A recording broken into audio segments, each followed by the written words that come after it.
Machiegni kendo nyakwara Ramogi koro wadonjo e weche mag ohala. Mondo ni weg nyamburko mating'o jowuoth kod osigo koro chano medo nengo mag wuoth kod 5%.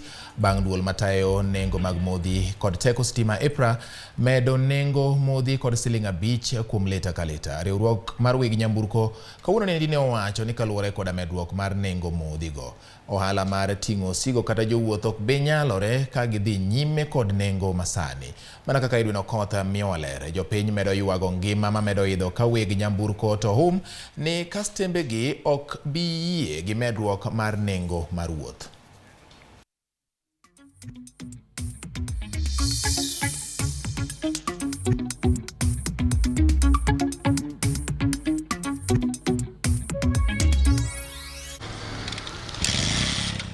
Ndalo achiel bang' ka EPRA osemedo nengo mag modhi mag nyamburko, weg ohala bende koro ramo ni nengo mag wuoth nyaka medre. E milome manondik kod riwruok margi mar KTA, weg ohala wacho ni ka ok gimedo nengo ma giting'o godo jowuoth gi 5%, to gibiro mana kwano lal.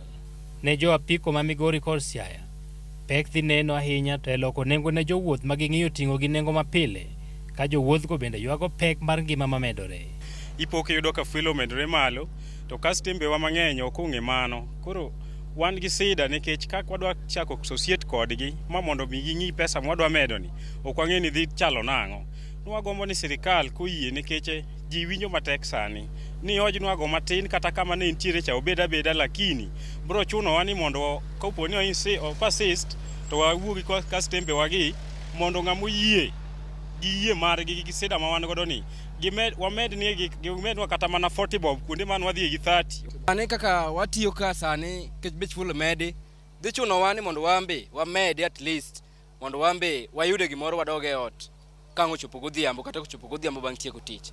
Wadhi keto ni kuonde mane wadhiye gi Sh30, Sh40, at least kastembe wabedo adjust to bede kata Sh50 mondo wambe wayude gimoro mwanyalo pidhogo jogewa, nikech wambe ng'enywa wan joma nigi jok ma wapidho e utewa. Koro ka wamedo bei to nitie joma bro understand adier fuel to med beche nyalo medi pesa, to nitie customer moko bende ma ok bi understand, bok bi ng'eyo ni fuel no medo be oyok ni obende piny tek kode.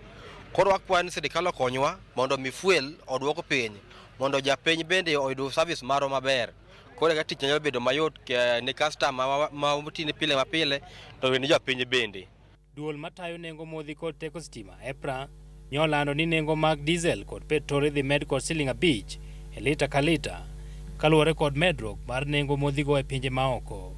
Weg nyamburko mating'o osigo koro wacho ni gin bende gidhi medo nengo, kata ka bed ni ging'eyo ni medo nengo mar ting'o osigo dhi medo nengo mar gik moko duto ma itiyo godo e udi. Customers magwa noseng'iyo gi town service wago 200, to sani kwa dhi nyiso customers magwa no increase bei mar town service ok gidhi yie nikech uchumi sani tek miwuoro ma dhano gwonyore gi pado.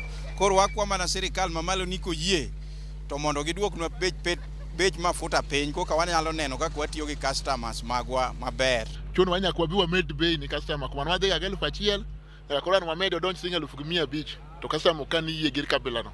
Koro an akwan mondo duoknwa bei piny, wach kod duoke piny normal ka ken gatie to ema customer bendo seng'iyogo. Customer bendo seng'i gi price man odhi gago. Seche ma koro mafuta omed, bro chuno wan kaka jo transport nyaka wamed nengo, kendo wakwayo mana wateja wa mwasesiko kwatiyogo ni wahero gi ahinya, to kwadwar mondo mi wahinygi to kaluwre ni mafuta oseidho malo, wabe bro chunwa mondo wamedie gimoro e kiwango manyo watiyogo.